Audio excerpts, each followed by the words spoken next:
Praise the Lord. இன்றைய Bible ஸ்டடிக்கு உங்கள் அனைவரையும் வரவேற்கிறேன். நம்ம ஒரு சின்ன பிரேயரோட இந்த பைபிள் ஸ்டடி ஸ்டார்ட் பண்ணலாம். எல்லாரும் கண்களை மூடி ஆண்டவரை நோக்கி நம்ம ஜெபிக்கலாம். ஆண்டவர் நம்மளோடு கூட பேச போறார். ஆண்டவரே உமக்கு ஸ்தோத்திரம்பா, இந்த வேலைக்காக நன்றி ஏசப்பா. இந்த நாளில் கூட ஆண்டவரே, நாங்கள் இங்க கற்றுக்கொள்ள இருக்கிற இந்த பைபிள் ஸ்டடியை நீங்க ஆசிர்வதிக்கும்படியாய் ஜெபிக்கிறேன். இந்த வேத ஆராய்ச்சி எங்களுடைய வாழ்க்கைக்கு மிகவும் பிரயோஜனமாய் இருப்பதாக பேசுகிற என்னை முழுமையாய் மறைத்து கொண்டு தேவ ஆவியானவர் நீர் வெளிப்படும்படியாய் ஜெபிக்கிற ஆண்டவரே. ஏசப்பா, எங்க வாழ்க்கைக்கு தேவையான காரியத்தை இதிலிருந்து நாங்கள் எடுத்துக்கொண்டு உங்க நாமத்தை மகிமைப்படுத்த, உங்களுடைய இருதயத்தை புரிந்து கொள்ள எங்களுக்கு ஒரு வாய்ப்பாக இது அமையட்டும் ஆண்டவரே. எல்லா நெட்வொர்க்ஸ் கனெக்ஷன்ஸ் ஆண்டவரே எல்லாவற்றையும் இந்த கரத்துல ஒப்படைக்கிறேன். அது மட்டும் இல்லாம ஆண்டவரே, யாரெல்லாம் இன்னும் ஜாயின் பண்ணணுமோ வேகமாய் ஜாயின் பண்ணத்தக்கதாய் ஆண்டவரே கிருபை செய்யுங்க. உங்க கரத்துல முற்றிலுமாய் அர்ப்பணித்து ஆண்டவரே இந்த பைபிள் ஸ்டடி ஆரம்பிக்கிறோம். இயேசுவின் நாமத்தில் கேட்கிறோம் நல்ல பிதாவே, ஆமென். நான் ஸ்கிரீன் ஷேர் பண்றேன். எல்லாருக்கும் ஸ்கிரீன் தெரியுது இல்லையா? ஓகே. ஸோ இந்த ஊழியம் ஃப்ரீடம் இன் ஜீசஸ் மினிஸ்ட்ரி எங்களுடைய ஊழியங்கள் சார்பாக நாங்கள் கர்த்தருக்கு ஏறெடுக்கிற ஒரு ஊழியம். இந்த பைபிள் ஸ்டடி மூலமாக பல பேர் ஆசீர்வதிக்கப்பட்டிருக்கீங்க விசுவாசிக்கிறோம். தொடர்ந்து எங்களுடைய ஊழியங்களுக்காக ஜெபித்துக் கொள்ளுங்க. ஓகே, இதோடைய ரெக்கார்டிங்ஸ் இது வந்து லைவா நம்ம பார்த்துட்டு இருக்கோம். இதோடைய ரெக்கார்டிங் வந்து ஒவ்வொரு வாரமும் அனுப்பி வைக்கப்படுது. அந்த ரெக்கார்டிங்ஸ் வந்து பாக்குறவங்க உங்க ஃப்ரெண்ட்ஸ்க்கு ஷேர் பண்ணுங்க. லைவா உங்களுடைய ஃப்ரெண்ட்ஸ் வந்து அட்டன் பண்றதுக்கு அவங்களை என்கரேஜ் பண்ணுங்க. இது உங்களுடைய வாழ்க்கைக்கு ரொம்ப ஆசீர்வாதமாக இருக்கும். சரி, நம்ம இன்றைய பைபிள் ஸ்டடிக்குள்ளாக கடந்து செல்லலாம். இது the woman the secret weapon of God. இது 25வது செஷன். இன்னைக்கு ஒரு ஸ்பெஷல். இன்னைக்கு 25th செஷன்ல இருக்கும். ரொம்ப சந்தோஷமான ஒரு காரியம்.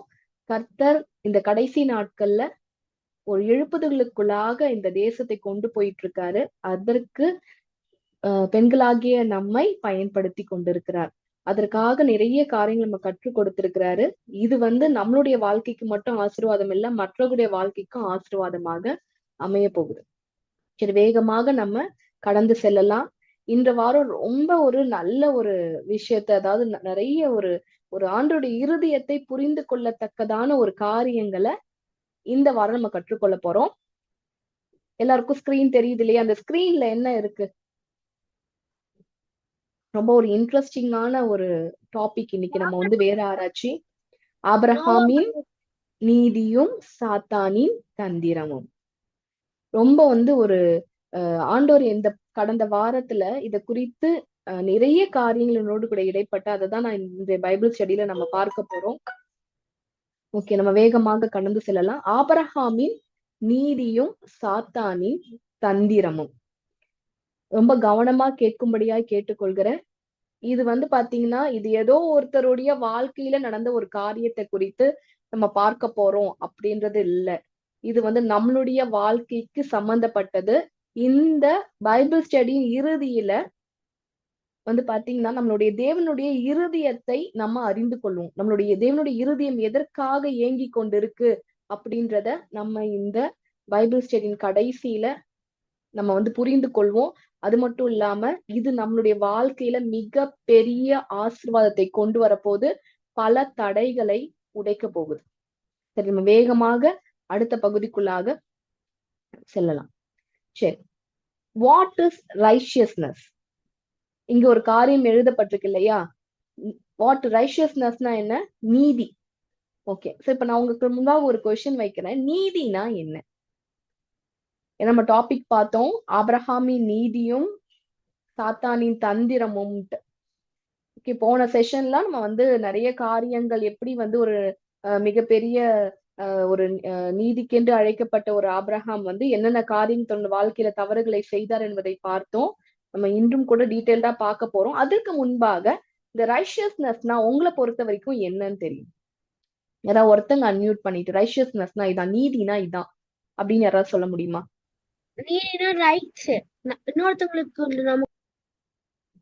Okay, very good. யாராவது பெரியவங்கல்ல?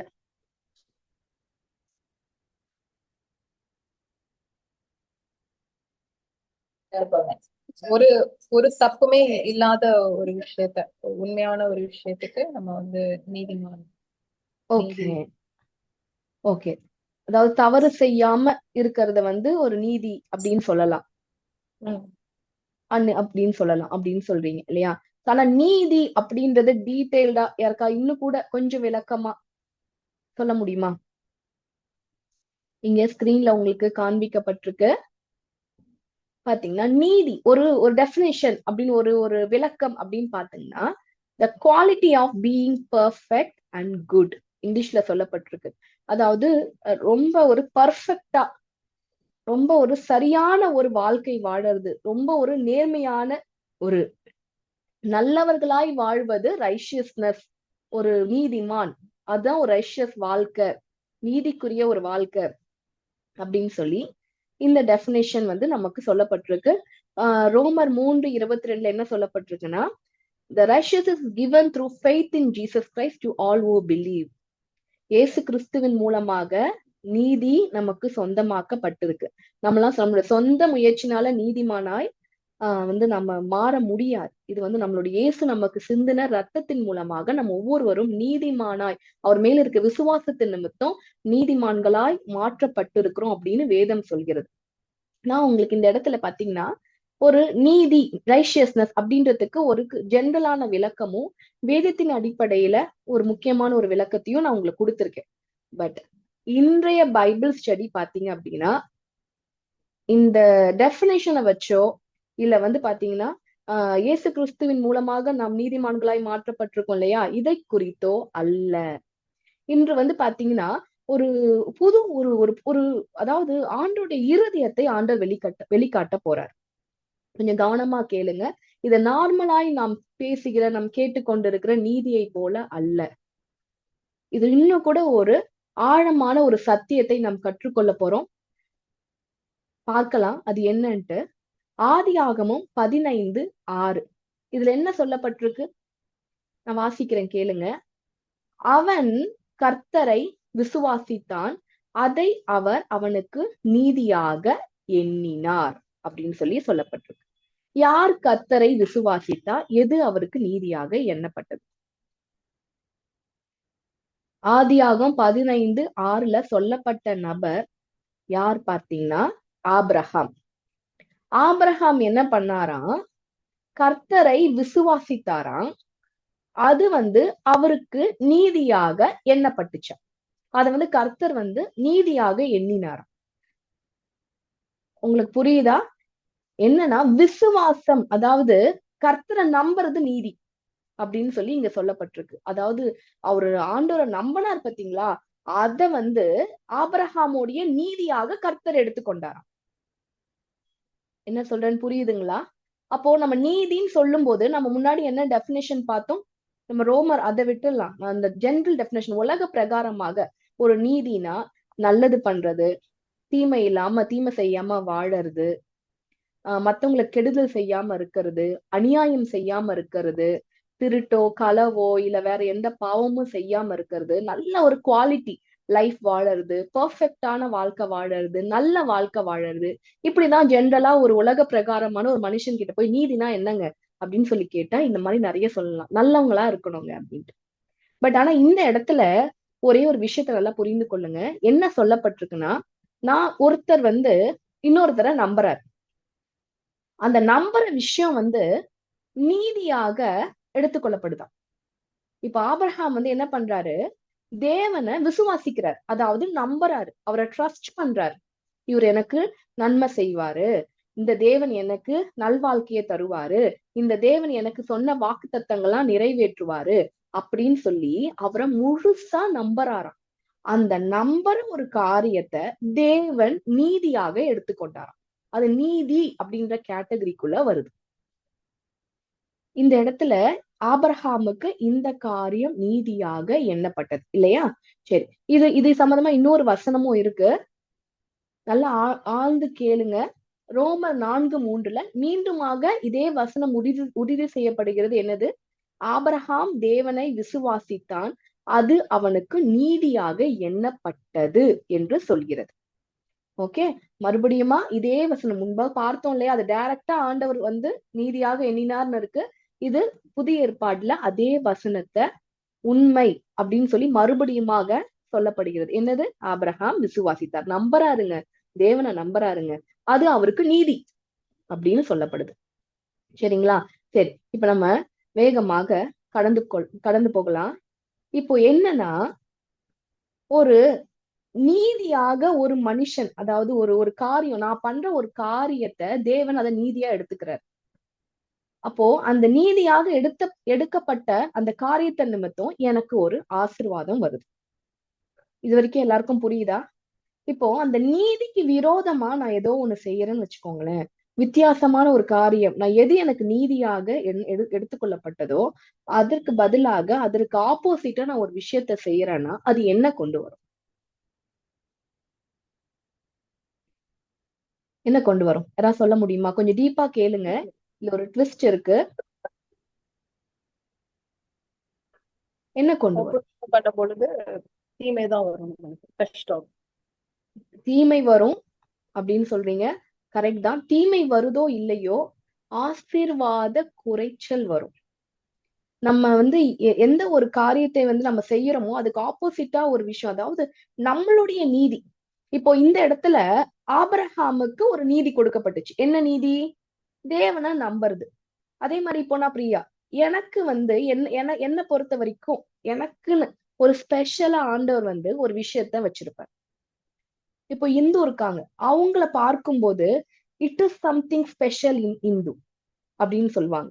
இப்போ இந்த வசனத்தை கேட்டுக்கொண்டிருக்கிற, இந்த வார்த்தையை கேட்டுக்கொண்டிருக்கிற உங்களை பார்க்கும்போது கர்த்தர் பார்க்கிறான்னு வச்சுக்கோங்களேன், அவர் வந்து பார்ப்பாரு, இந்த விஷயத்துல ஷீ இஸ் வெரி ஸ்பெஷல்.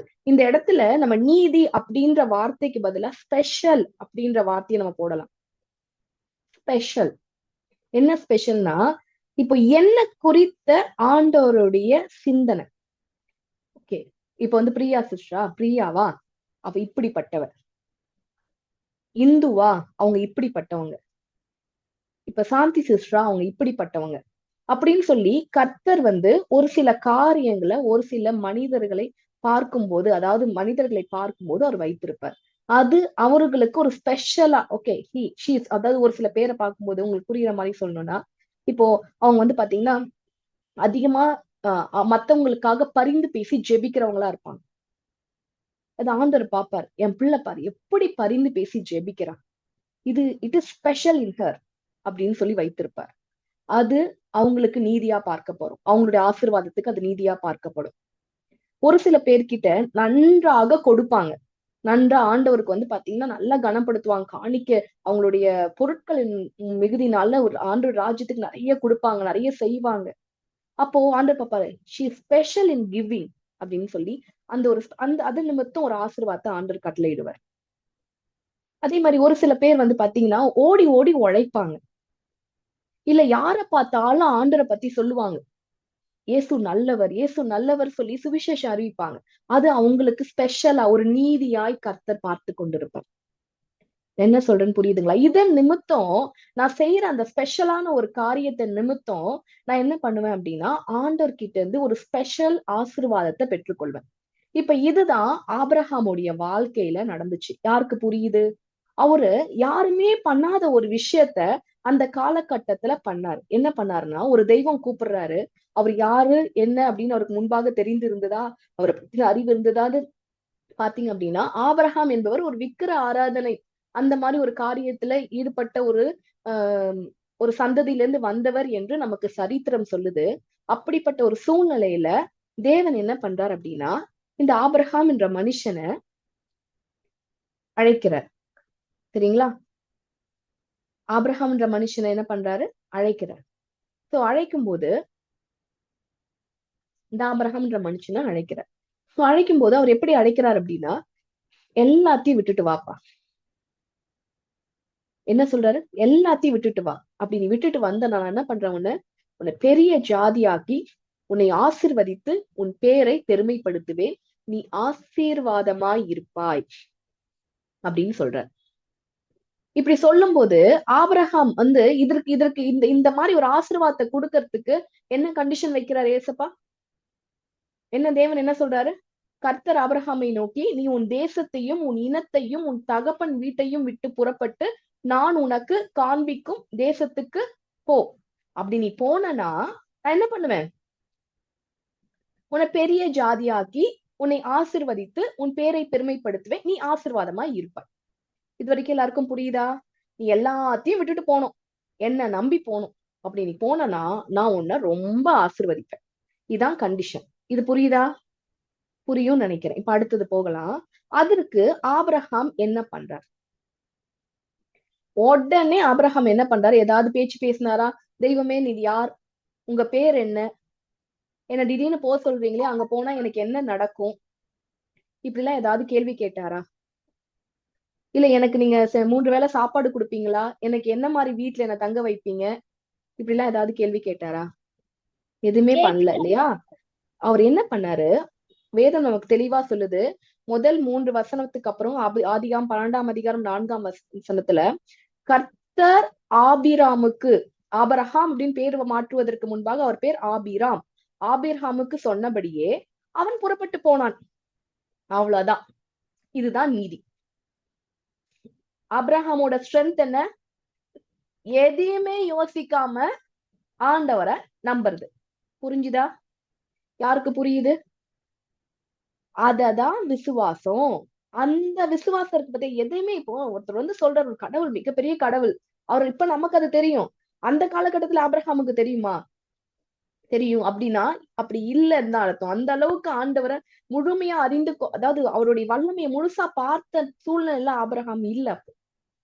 அப்போ ஒரு தெய்வம் நம்ம கிட்ட பேசுறாரு, அந்த தெய்வத்தை நம்பி இது வரைக்கும் இருந்துட்டு வந்த வாழ்க்கை, அப்பா அம்மா, தன்னுடைய சொந்தம், சந்ததி, இது எல்லாத்தையும் விட்டுட்டு அவரு சொல்லிட்டாரு, நான் போறேன், அடுத்து எனக்கு என் வாழ்க்கை என்ன நடக்கும்னு தெரியாது அப்படின்னு அதாவது அதாவது கண்களை மூடிக்கொண்டு சொல்லுவாங்கல்ல, கண்களை மூடிக்கொண்டு நம்பினாரு, புறப்பட்டு போனாரு.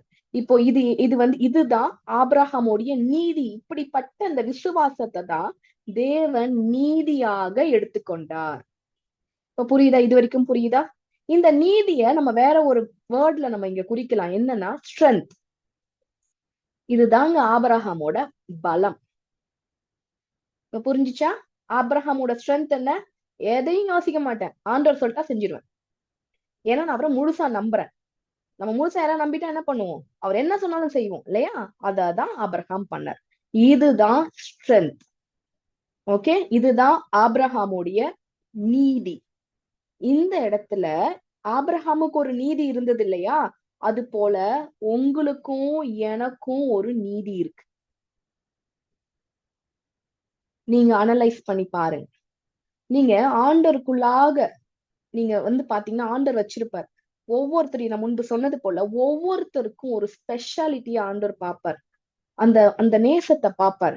எந்த அளவுக்கு உங்களோட ஸ்ட்ரென்த் என்ன, ஸ்பிரிச்சுவல் ஸ்ட்ரென்த் என்ன, ஸ்பிரிச்சுவல் ஸ்ட்ரென்த் என்ன அப்படின்னு சொல்லி பார்த்து கொண்டிருப்பார். அது நமக்கு நீதியாக எண்ணப்படும். அது நம்மளுடைய வாழ்க்கைக்கு மிகப்பெரிய ஆசீர்வாதத்தை கொண்டு வரும்.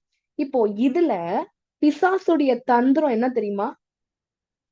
எது நம்மோட ஸ்ட்ரென்த்தா இருக்கோ, நம்மளுடைய ஸ்ட்ரென்த்னு ஆண்டவர் வச்சிருக்கிறார் பாத்தீங்களா, அந்த ஸ்ட்ரென்த்ல கை வைக்கிறது தான் பிசாசுடைய தந்திரம். புரியுதா? எல்லாருக்கும் புரியும் நினைக்கிறேன். தெளிவாதான் நான் சொல்லிட்டு இருக்கேன். நம்மளுடைய ஸ்ட்ரென்த், இப்ப ஆபிரகாமுடைய ஸ்ட்ரென்த் என்ன? ஆபிரகாமுடைய ஸ்ட்ரென்த் என்ன? எதையுமே யோசிக்காம ஆண்டவரை முழுசா நம்பர்தான் அவருடைய ஸ்ட்ரென்த். இப்போ அந்த ஸ்ட்ரென்த்ல கை வைக்கிறது தான் பிசாசுடைய தந்திரம். அப்போ அந்த ஸ்ட்ரென்த்ல கை வச்சா என்ன ஆகும்? அந்த ஆசீர்வாதத்தை பெற்றுக்கொள்ள முடியுமா? அந்த அந்த ஆண்டவருடைய இருதயத்தை எது குளிர பண்ணிச்சோ அந்த குளிர பண்ண விஷயத்துல கை வைக்கிறது. இது 2 விதமான பாதிப்புகளை கொண்டு வரும். ஒண்ணு என்ன பண்ணும்னா ஆண்டவரை வேதனைப்படுத்தும். இப்போ உங்களோட பிள்ளை இருக்கு, காலைல எழுந்த உடனே அம்மா அப்படின்னு சொல்லிட்டு உங்களை ஓடி வந்து கட்டி பிடிச்சுக்கோன்னு வச்சுக்கோங்க. நீங்க என்ன நினைப்பீங்க? அதை பத்தி வந்து நினைச்சிட்டு இருக்கீங்க, என் புள்ள காலைல எழுந்த உடனே என்னதான் பார்த்து ஓடி வந்து எனக்கு கட்டி பிடிச்சி எனக்கு ஒரு முத்தம் கொடுக்கும் என் புள்ள அப்படின்னு சொல்லி அதை வந்து அப்படியே மெச்சு கொள்றீங்க. உங்களுக்கு புரியுற மாதிரி சொல்றேன். அது எல்லார்கிட்டயும் சொல்றீங்களோ இல்லையோ, உங்க மனசுக்குள்ள ஒரு ஒரு பெரிய ஒரு, என் பிள்ளை என்ன காலைல எழுந்தோடனே என்னதான் வந்து பாக்குறான், என்னதான் வந்து பாக்குறான், என்னதான் வந்து பாக்குறான் அப்படின்னு சொல்லி நீங்க மனசுக்குள்ள சந்தோஷப்பட்டுட்டு இருக்கீங்க. அப்போ திடீர்னு ஒரு சூழ்நிலை வரும்போது, இல்ல உங்க ஃப்ரெண்ட்ஸோ யாரோ புது ஃப்ரெண்ட்ஸ் கிடைக்கிறாங்க. இப்ப காலைல எழுந்த உடனே அந்த பிள்ளை உங்களை வந்து பார்க்காம, எப்பயோ செய்யற ஒரு காரியத்தை செய்யாம, புதுசா வந்து ஒரு ஃப்ரெண்டுக்கு கால் பண்ணி குட் மார்னிங் அப்படின்னு நல்ல விஷயமே பண்ணட்டுமே, குட் மார்னிங் சொல்லுதுன்னு வச்சுக்கோங்களேன், உங்களுக்கு எப்படி இருக்கும்? எப்படி இருக்கும்? மனசு வேதனைப்படும் இல்லையா?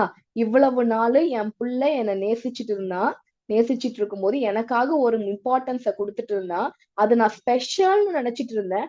ஆனா இப்போ கொஞ்ச நாளா என்ன ஆகுது? என் பிள்ளை என்ன நோக்கி வராம வேற எதையோ ஒண்ணு பண்றா. அது நல்ல விஷயமா இருந்தாலும் அத மாத்தி செய்யும் போது, ஒரு அம்மாவா ஒரு அப்பாவா இருந்து யோசிச்சு பார்க்கும்போது நமக்கு எப்படி இருக்கும்?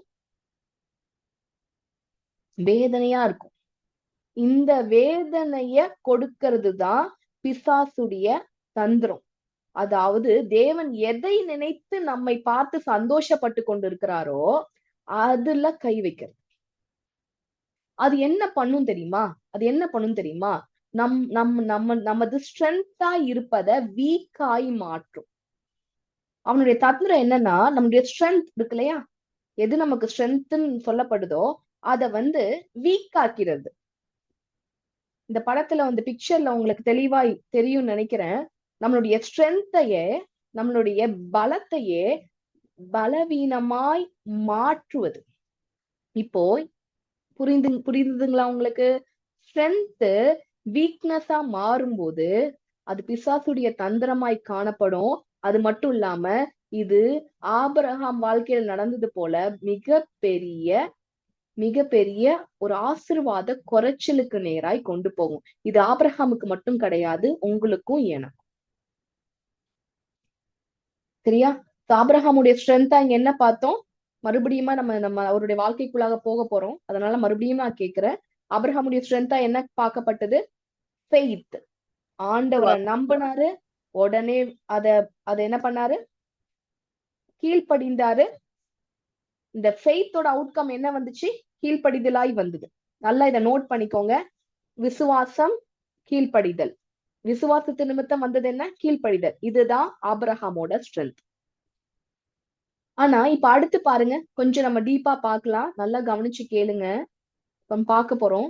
இப்ப ஆபிரகாமோட வாழ்க்கையில இது ஸ்ட்ரென்த்தாய் காணப்பட்டது இல்லையா? அடுத்து கீழ்ப்படுகிறாரு, போறாரு. இப்ப அடுத்து நம்ம நிறைய சம்பவங்கள் ஆபிரகாமுடைய வாழ்க்கையில நடந்தது.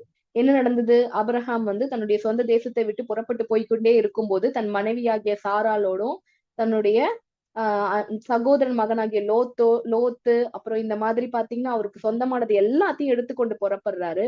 இப்படி புறப்பட்டு போகும்போது வழியிலே எதிர்படுகிற எகிப்து, சரிங்களா? எகிப்து தேசத்துக்குள்ள போகும்போது ஆபிரகாமுக்கு என்ன வந்தது சொல்லுங்களேன்? ஆபிரகாமுக்கு என்ன வந்துச்சு? கரெக்ட், பயம் வந்துச்சு. என்ன வந்துச்சு? பயம் வந்துச்சு. என்ன பயம் வந்துச்சு? இந்த எகிப்திய என்னுடைய மனைவி அழகான மனைவியின் நிமித்தம் என்ன கொன்று போட்டுட்டு என்ன பண்ணுவாங்க? அவளை உயிரோட வச்சிருவாங்க அப்படின்னு உயிர் பயம் வந்துச்சு. நான் சொல்றேன், ஆண்டவரை நம்பி புறப்பட்ட ஒரு மனுஷன் எதையுமே யோசிக்காம யார நம்பி புறப்பட்டாரு? ஆபிரகாம்? தேவனை நம்பி, கர்த்தரை நம்பி. அடுத்தது என்ன நடக்க போகுதுன்னு அவருக்கு நிச்சயமா தெரியாதுதான் உண்மை.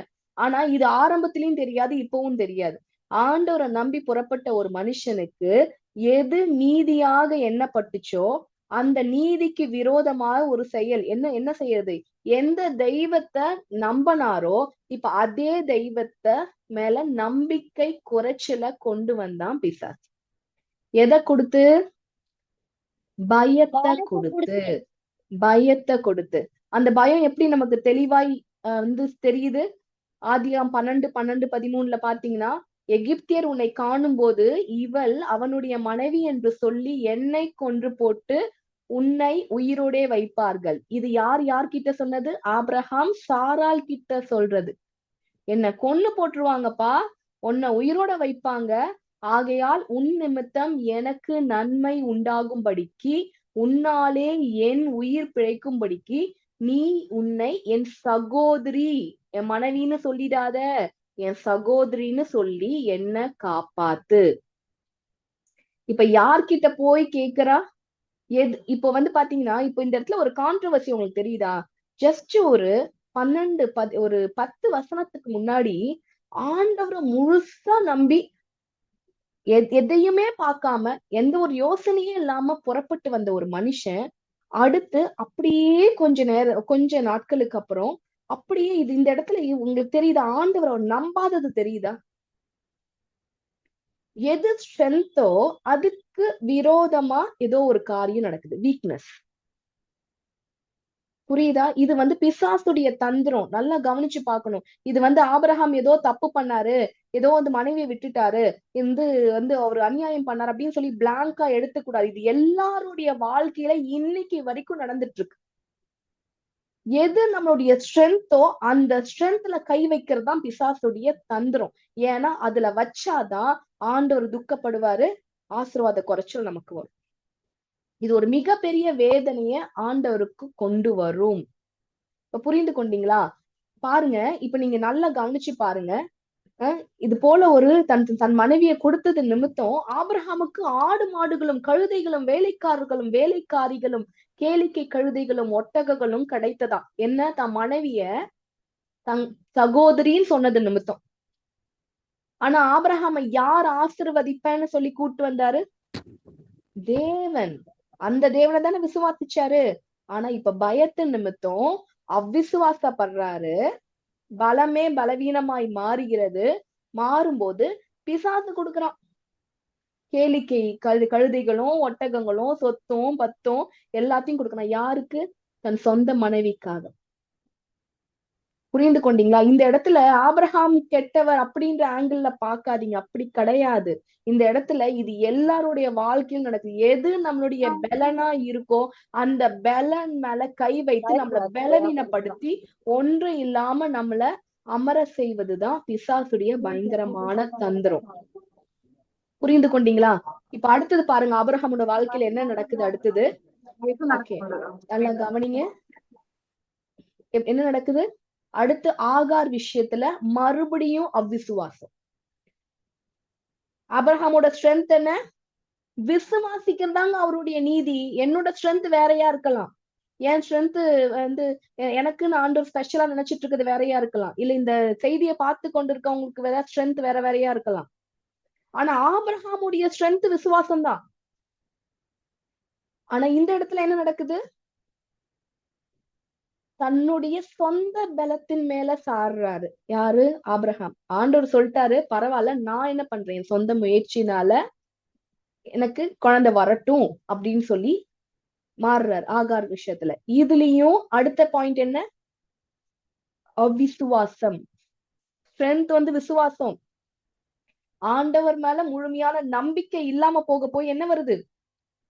அவிசுவாசம். இது வந்து ஆபிரகாம், மறுபடியும் சொல்றேன், இங்க ஆபிரகாமோட வாழ்க்கையில அவர் மட்டும் பண்ண தவறு கிடையாது. இது பிசாசுடைய தந்திரம் நம்மளுடைய எல்லாருடைய வாழ்க்கையில நடந்து கொண்டிருக்கு. இந்த ஆண்டவர் வந்து வெளிப்படுத்தி காட்டி கொண்டிருக்கிறார். இந்த நாள்ல இத பார்க்கிற அனைவரும் கண்டிப்பா இதுல ஒரு வெளிப்பாடு, கர்த்தருடைய வார்த்தை வெளிப்படும் போது, அந்த தீர்க்க தரிசன வார்த்தை வெளிப்படும் போது ஜனங்கள் சீர்பொருந்துவார்களாம். வசனத்துல எழுதப்பட்டிருக்கு, வார்த்தையில சொல்லப்பட்டிருக்கு. நம்ம சீர் பொருந்தணும். எதுல வந்து நமக்கு என்ன, ஏன் நம்ம வாழ்க்கையில பிரச்சனை, நம்ம ஏன் நல்லா ஆசீர்வதிக்கப்பட்டுட்டே இருந்தோமே, ஏன் திடீர்னு ஒரு குறைச்சல் வருது, ஏன் நான் பிரச்சனைக்குள்ளேயே போயிட்டு இருக்கேன், ஏன் நான் வந்து ரொம்ப கஷ்டப்படுறேன். இது எல்லாத்துக்கும் ஒரு பதிலாய் இந்த ஒரு வெளிப்பாடு உங்களுக்கு அமைய போகுது. நல்லா கவனித்து கேளுங்க. மறுபடியும் ஆகார் விஷயத்துல ஒரு நீதிக்கு விரோதம், அதாவது விசுவாசத்துக்கு விரோதமான அவ்விசுவாசம் செயல்படுகிறது. அடுத்தது இந்த வசனத்தை பார்க்கும் போதே தெரியும், மறுபடியுமா ஆண்டவர் என்ன பண்றாரு? கர்த்தர் என்ன பண்றாரு? ஆபிரகாம வார்ன் பண்றாரு. நான் சர்வ வல்லமையுள்ள தேவன், நீ எனக்கு முன்பாக நடந்து கொண்டு உத்தமனாயிரு. அதாவது அவருக்கு உத்தமம்னு ஒண்ணு இருந்துச்சு இல்லையா? என்ன இருந்துச்சு? அந்த விசுவாசம். உத்தமம்னா என்ன? நீதி. என்ன நீதி அது? ஆண்டவரை விசுவாசிக்கிறதா ஆபிரகாமுடைய நீதி. அந்த நீதி தடுமாற போய் தான் ஆண்டவர் சொல்றாரு, ஆபிரகாமே, நீ தடுமாறுற, பிசாசு உன்னை வழக்குள்ள இழுக்கிறான், என் ஆசீர்வாதத்துக்கு பாத்திரம் இல்லாம உன்னை மாற்றுவதற்கு அவன் முயற்சி பண்றான். ஆனா நான் உன்னை வார்ன் பண்றேன். சர்வ வல்லமையுள்ள தேவன் நான். அதனால எனக்கு முன்பாக என்ன விசுவாசி, அதுதான் உன்னுடைய நீதி, விட்டு போயிடாத அப்படின்னு சொல்லி வார்னும் பண்றாரு ஆண்டவர். புரியுதா? இந்த வசனத்துல தெளிவாய் உங்களுக்கு தெரியும்னு நினைக்கிறேன். இப்படிதான் இன்று நம்மையும் பண்ணிட்டு இருக்காரு. இப்போ உங்களுக்கு இந்த இந்த இந்த வேத ஆராய்ச்சியின் கடைசியில உங்களுக்கு தெரியும் ஆண்டவர் உங்களோடு கூட பேசி கொண்டிருக்கிறாருன்னு தெளிவாய் கேளுங்க. வார்ன் பண்றாரு ஆண்டவர். அப்படியே விட்டுட்டு போற தெய்வம் இல்ல. நம்மள வார்ன் பண்ணி நம்ம மறுபடியுமாய் அவரோடு சேர்த்து கொள்கிற தெய்வத்தை ஆராதிக்கிறோம். சரி, அது முடிஞ்சதுக்கு அப்புறமா அது சரியாச்சா? ஆபிரகாம் சரியானாரா? பாப்போம் அதையும். அடுத்து இந்த வார்னிங்க்கு அப்புறம் ஆண்டவர் ரொம்ப திட்டமாய் சொல்றாரு, தெளிவாய் சொல்றாரு. குழம்பாத ஆபிரகாம், உன் மனைவியாகிய சாரால் தான் உனக்கு ஒரு வாக்குத்தத்தம் பண்ணப்பட்ட சந்ததியை உருவாக்கி தருவா. அவ வயிற்றுலதான் நான் ஈசாக்க பிறக்க வைப்பேன் அப்படின்னு தெளிவா ஆண்டவர் சொல்றாரு. நான் ஈசாக்கோடு உடன்படிக்கையை ஏற்படுத்துவேன் தெளிவா சொல்றாரு. இவ்வளோ தெளிவா பேசினக்கு அப்புறமும் என்ன பண்றாரு அப்படின்னா, ஆபிரகாம் மறுபடியுமாய் கர்த்தர் மீது அவ்விசுவாசப்பட்டு, எப்படி நான் சொல்றேன் அவ்விசுவாசம்ட்டு? நான் வேதத்துக்கு புறம்பா சொல்றேன்னு நீங்க நினைக்க கூடாது. எப்படின்னா, ஒரு மனுஷனுடைய செய்கை தெரியும், ஒரு மனுஷனுடைய செயல் தெரியும், ஒருத்தவங்க நம்ம நம்புறோமா நம்பலையான்ட்டு. அவருடைய வார்த்தை வெளிப்படுத்தும் நம்ம ஒருத்தவங்க நம்புறோமா நம்பலையான்ட்டு.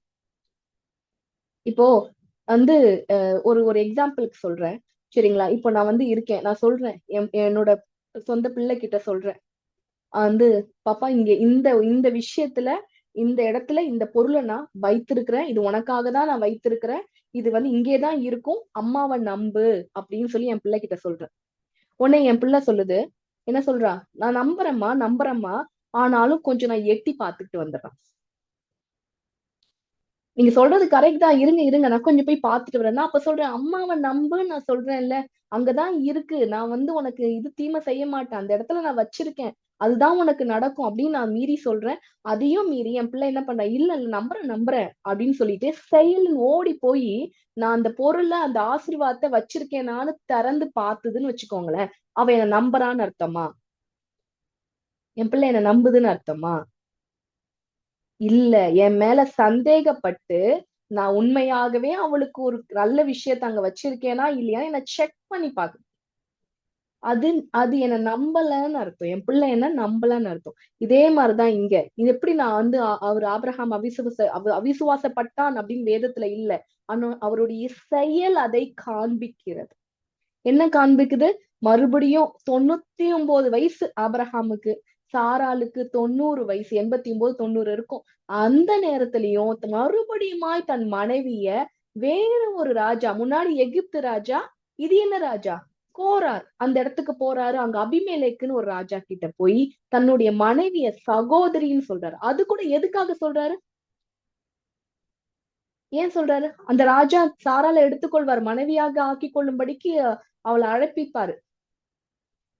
தேவன் தான் கனவுல தோன்றி அபிமெலேக்கு எச்சரிக்காரு. அது வேற ஒருத்தனோட மனைவிப்பா அப்படின்னு சொல்லி எச்சரித்து, அந்த அபிமெலேக்குன்ற ராஜா ஒரு நல்ல மனுஷனா இருக்க போய் சாரால விடுவித்து விடுவார். ஆனா ஆபிரகாம் கிட்ட பார்த்து அவர் கேட்பாரு, ஆபிரகாமே, இந்த வசனத்தை நம்ம பார்ப்போம். ஆதியாகமம் 20:10 பாத்தீங்கன்னா, பின்னும் அபிமெலேக்கு ஆபிரகாமை நோக்கி, என்னத்தை கண்டு நீ இந்த காரியத்தை செய்தாய்? என்ன காரியம் புரியுதுங்களா? ஆபிரகாமே, ஏன்பா நீ உன் மனைவிய இந்த தகாத ஒரு காரியத்தை உன் சொந்த மனைவிய போய் என்னுடைய சகோதரின்னு சொல்லி இப்படி விட்டுட்டியே, நான் என் மனைவிய ஆக்கி கொண்டிருந்தேன்னா என்ன ஆயிருக்கும்? தேவன் எங்களை வந்து ஒன்றில்லாம ஆக்கியிருப்பாரு அப்படின்னு சொல்லி ரொம்ப கோவமா கேக்குறாரு. அதுக்கு ஆபிரகாம் சொல்றாரு, நல்லா கவனிங்க, நல்லா கவனிங்க. ஆபிரகாம் என்ன சொல்றாரு? இவ்விடத்தில் தெய்வ பயம் இல்லை என்றும் என் மனைவியின் நிமித்தம் என்னை கொன்று போடுவார்கள். ஃபர்ஸ்ட் செஞ்சார்ல அதே தப்பு. கொன்று போடுவார்கள் என்று நினைத்தேன். என் உயிருக்காக நான் பயந்தேன். அப்போ ஒரு மனுஷன் உயிருக்காக யாரும் அந்த உயிரோட வைப்பேன், உன்னை ஆசிர்வதிப்பேன், உன்னை வந்து பெருக செய்வேன்னு சொன்னது யாரு? கர்த்தர். அந்த கர்த்தரை எப்படி விசுவாசித்து வந்திருந்தாரோ அதே விசுவாசம் ஸ்ட்ரென்த்தா இருந்து அவர் நிலையா இருந்திருந்தாருன்னா நிச்சயமா தன் உயிருக்காக ஆபிரகாம் பயந்திருக்க மாட்டார். இந்த இடத்துல பயப்பட்டார் அப்படின்னு தன் வார்த்தையை வெளிப்படுத்துறாரு இல்லையா? இதுல இருந்து என்ன குறையுதுன்னா அவருடைய ஸ்ட்ரென்த் வந்து வீக்கா மாறிட்டே இருக்கு. இன்னும் அது வீக்கா தான் இருக்கு. புரிந்து கொண்டீங்களா? இப்ப வீக்கா ஆயிடுச்சு. முன்னாடி நான் படத்தை காமிச்சேன், அப்படியே ஸ்ட்ரென்த்தா இருந்தவரு வீக்கா மாறிட்டார். அவரோட விசுவாசம் எப்படி ஆயிடுச்சு? அவ்விசுவாசமாய் மாறிக்கொண்டே இருக்கு. இது ஆபிரகாமின் பிழைன்னு நினைக்காதீங்க, இது பிசாசுடைய தந்திரம். அதை புரிந்து கொள்ளுங்க. கொஞ்சம் வேகமா நம்ம போகலாம். இங்க பாத்தீங்க அப்படின்னா ஈசாக்கும் பிறந்துடுறாங்க. பிறந்ததுக்கு அப்புறம் ஆபிரகாமோட வாழ்க்கையில 22ஆம் அதிகாரத்துல தேவன் ஒரு சோதனையை அனுமதித்தார். நல்லா, இது ரொம்ப ரொம்ப இம்பார்ட்டன்டான வசனம். இந்த இடத்துல தேவன் என்ன பண்றாரு? சோதித்தார், அதெல்லாம் ஓகே இருக்கட்டும். ஆனா ஆண்டோடைய வார்த்தையை பார்க்கணும். இது வரைக்கும் தவறு பண்ணிட்டார், நான் நிறைய தவறுகளை காமிச்சேன், அவிசுவாசப்பட்டார், அதெல்லாம் ஓகே. இப்போ கடைசியா நான் சொல்றேன், கடைசியா ஆபிரகாம் ஜெயிச்ச விஷயம் எது தெரியுமா? கடைசியா அவர் ஈசாக்க போய் பலி கொடுக்கறதுக்காக கை ஓங்கினாரு அப்படின்னு சொல்லி கை ஓங்கும் போது ஆண்டவர் அப்படியே பிடிச்சு, செய்யாதப்பா, உன் பிள்ளைன்னு பார்க்காம எனக்கு பலி கொடுத்துட்டியே, பலி கொடுக்க வந்தியே அப்படின்னு சொல்லி ஆண்டவர் ஆசீர்வதித்தா நீங்க நினைத்து கொண்டிருக்கலாம். அப்படி இல்ல. அதற்கு முன்பாகவே ஆபிரகாமுடைய மீண்டுமாய் ஆபிரகாம் இடத்துல இருக்க ஸ்ட்ரென்த் வந்து அவருடைய கிருபையினால், தேவனுடைய கிருபையினால் மேலோங்கியதுன்னா சொல்லணும். கவனிங்க இந்த வசனத்தை. ஆதியாகமம் 22 அதிகாரத்துல ஆண்டவர் சொல்றார் ஆபிரகாம் பார்த்து, உன் புத்திரனும் உன் ஏகசுதனும் உன் நேசகுமாரனுமாகிய ஈசாக்கை இப்பொழுது அழைத்து கொண்டு மோரியா தேசத்துக்கு போய் அங்கே நான் உனக்கு குறிக்கும் மலைகள் ஒன்றின் மேல் அவனை தகன பலியாக பலியிடு அப்படின்னு சொல்றாரா? இது எல்லாருக்கும் தெரியும் தானே? போய் உன் நேசகுமாரன் ஈசாக்க பலியிடு அப்படின்னு சொல்லிட்டார். அதற்கு ஆபிரகாம் என்ன பண்றார்? கவனிங்க, ஆபிரகாம் அதுக்கு என்ன பண்ணாரு?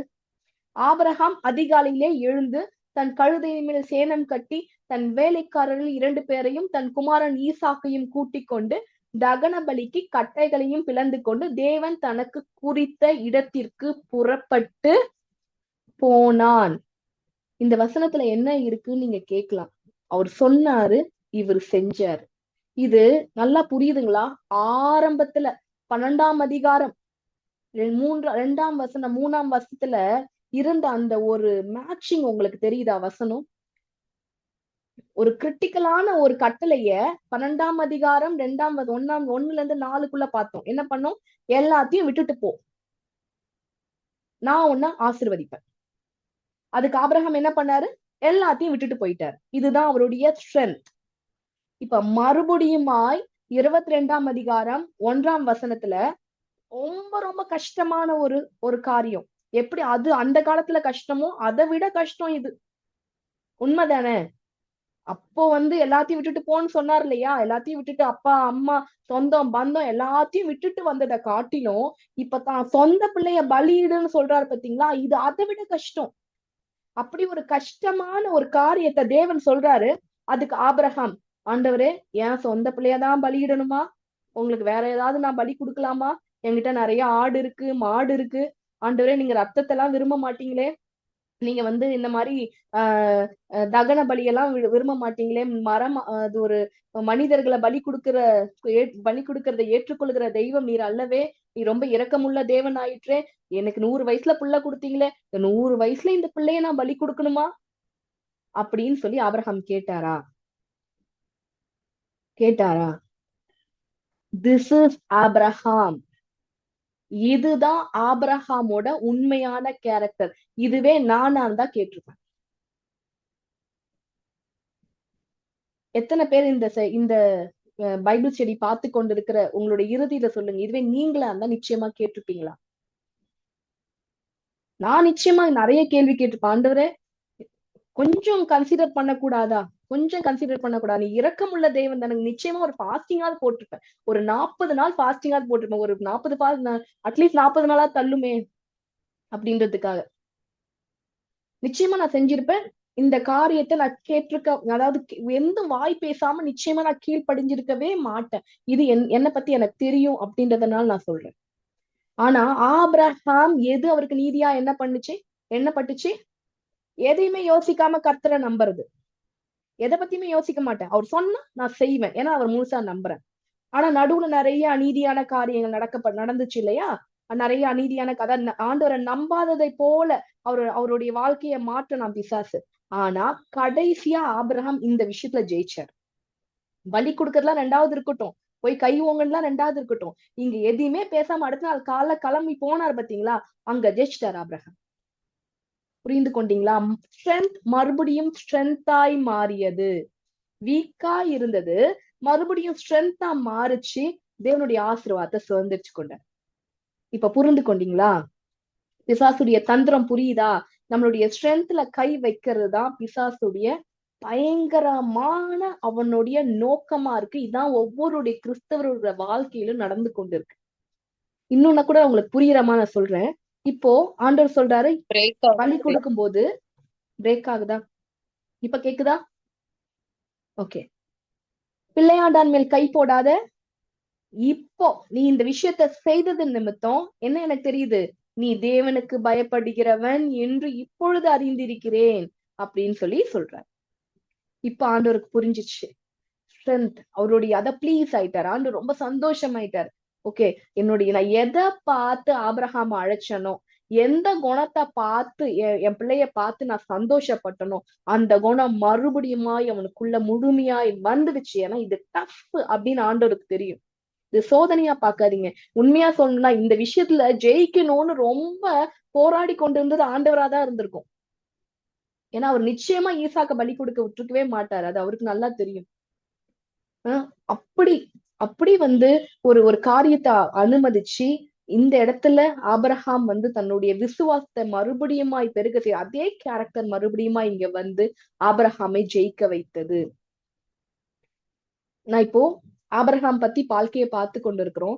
நான் இன்னும் ஒரு நபரை உங்களுக்கு காட்ட விருப்பப்படுறேன். ரொம்ப ஷார்ட்டா முடிச்சுவேன், கவனிங்க. இதே போல இன்னொரு நபர் ஆரோன். இந்த ஆரோனை யாருக்கு தெரியும்? இது பரிசுத்த ஆவியானவர் இந்த காரியத்தை கடந்த வருடம் எனக்கு வெளிப்படுத்துறதுனாலதான் இந்த பைபிள் ஸ்டடியை இப்ப நான் எடுத்துக்கொண்டிருக்கிறேன். கவனமா பாருங்க. நம்ம இன்னும் ஒரு 15 மினிட்ஸ்ல முடிச்சிடலாம். இது ஆரோன். ஆரோன் தெரியுமா? ஆரோன் யாரு? மோசேயோட அண்ணன். இது நல்லா தெரியும் இல்லையா? ஓகே. இந்த ஆரோன் யாருன்னு நினைக்கிறீங்க அப்படின்னா, அவர் சாதாரணமான ஒரு நபர் அல்ல. மேபி அதுக்கப்புறம் நீங்க வேதத்தை படித்தது நிமித்தம் தெரியும், அவர் ஆசாரியனாக உயர்த்தப்பட்டாரு. அவருடைய சந்ததியில வர்றவங்க எல்லாம் ஆசாரியர்களா இருப்பாங்க. அதெல்லாம் இருக்கட்டும். அதற்கு முன்பாகவே பாத்தீங்க அப்படின்னா, ஆரோனுடைய ஒரு ஸ்ட்ரென்த்தை பத்தி நான் உங்ககிட்ட பேச போறேன். அதாவது ஆரோனுக்குள்ள இருந்த ஒரு காரியம் தேவன் ஸ்ட்ரென்த்தாய் நினைத்தார். அது அவருக்கு பலமாய், ஸ்ட்ரென்த்னா என்ன, பலமாய் இருந்தது அவருக்குள்ள. அத பிசாசு பலவீனப்படுத்தினான். புரியுதா?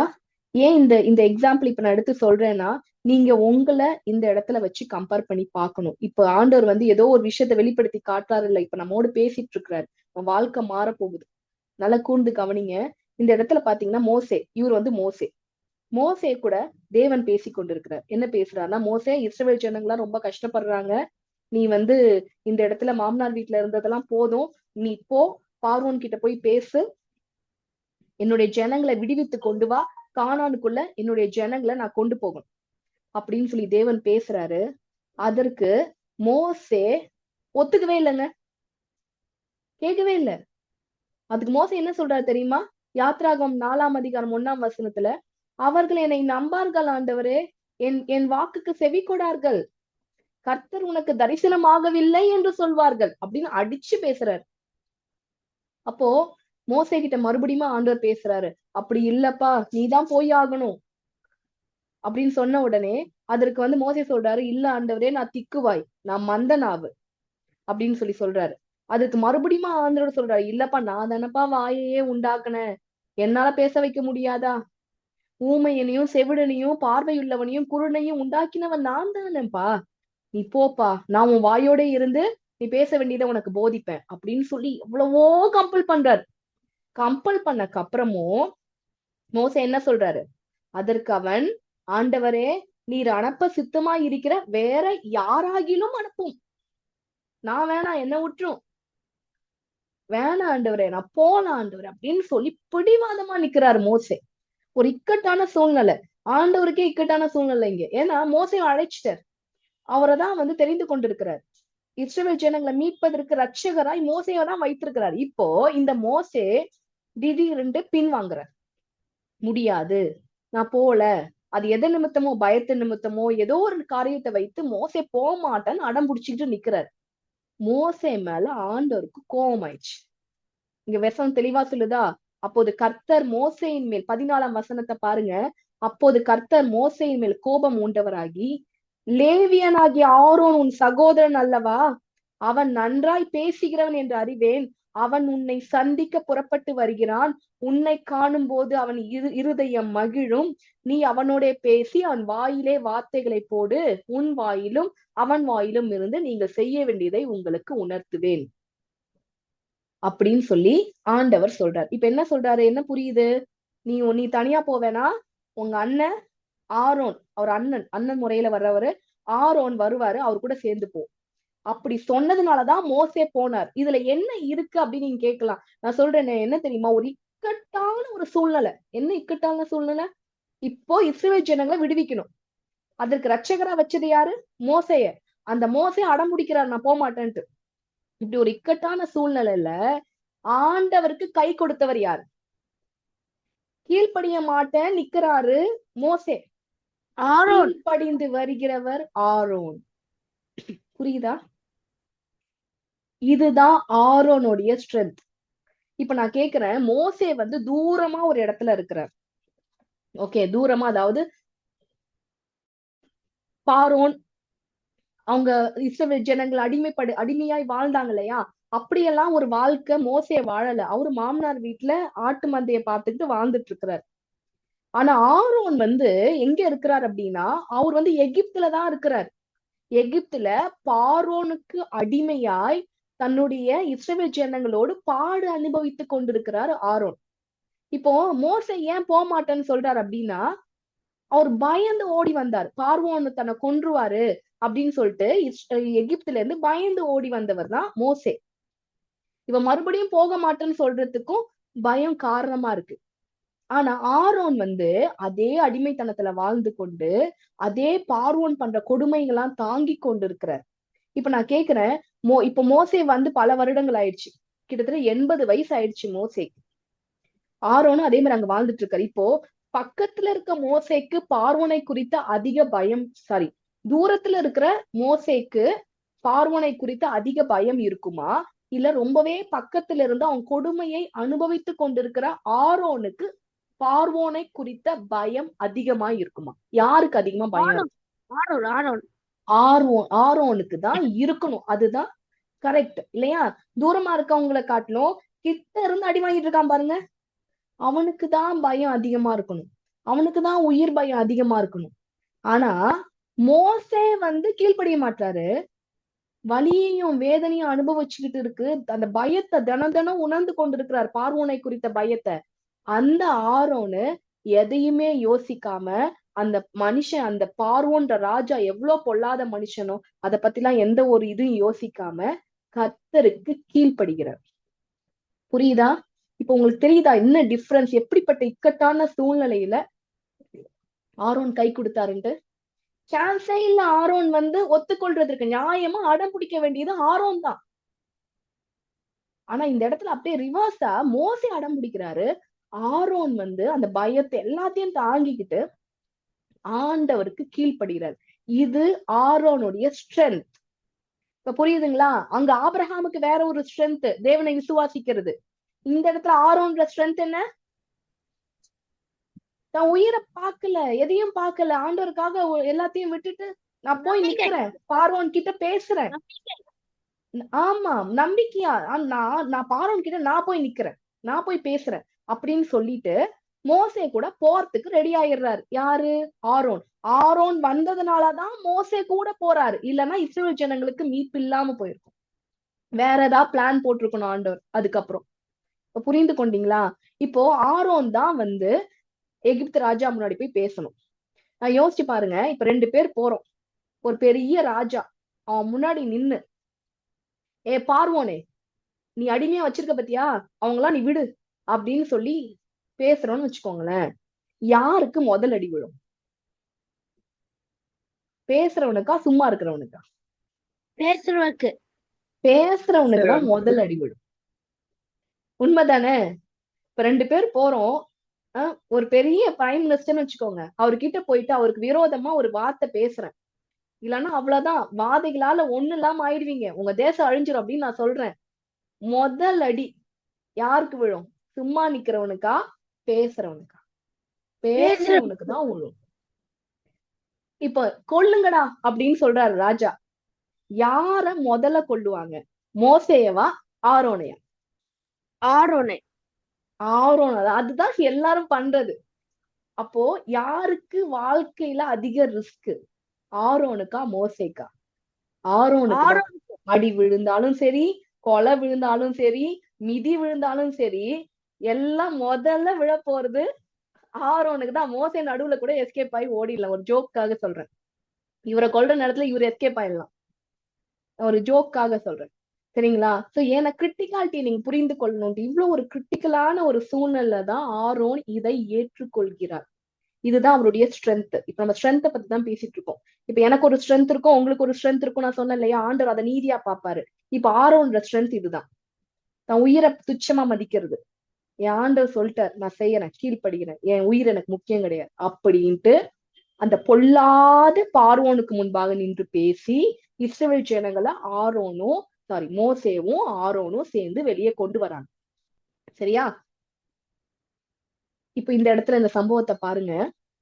இது யாத்ராகம் 32 அதிகாரம் 4 வசனத்துல, அவர்கள் கையிலிருந்து அவன் அந்த பொன்னை வாங்கி சிற்ப கருவியினால் கருப்பிடித்து ஒரு கன்றுக்குட்டியை வார்ப்பித்தான்.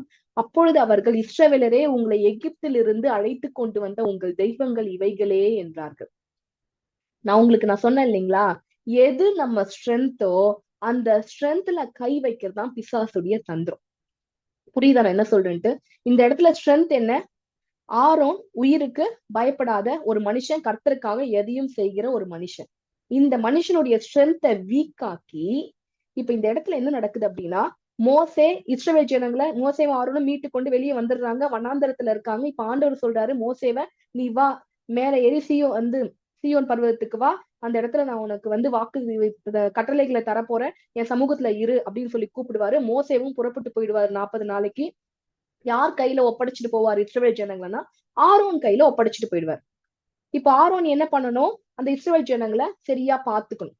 அப்படி பாத்துக்கிற நேரத்துல என்ன ஆகும் அப்படின்னா, இஸ்ரவேல் ஜனங்களுக்கு பொறுமை இழந்துருவாங்க. என்ன இழந்துருவாங்க? மோசேவா காணும், ஆண்டவருடைய சத்தத்தை கேட்க முடியல. அதனால இப்ப எனக்கு தெய்வம் வேணும், எனக்கு தெய்வத்தை கொண்டு வா அப்படின்னு சொல்லி ஆரோன் கிட்ட சண்டை போடுவாங்க. அப்படி சண்டை போடும்போது ஆரோன் என்ன பண்ணுவாருன்னா, உங்களுடைய நகைகள்லாம் கொண்டு வாங்க அப்படின்னு சொல்லி கேட்பாரு. அப்போ தங்க நகைகள் அது இது கொண்டு வந்து ஆரோன் கிட்ட கொடுத்த உடனே அவரை அந்த ஆரோன் என்ன பண்ணுவாரா, ஒரு பொன் கன்றுக்குட்டிய செய்வாராம்.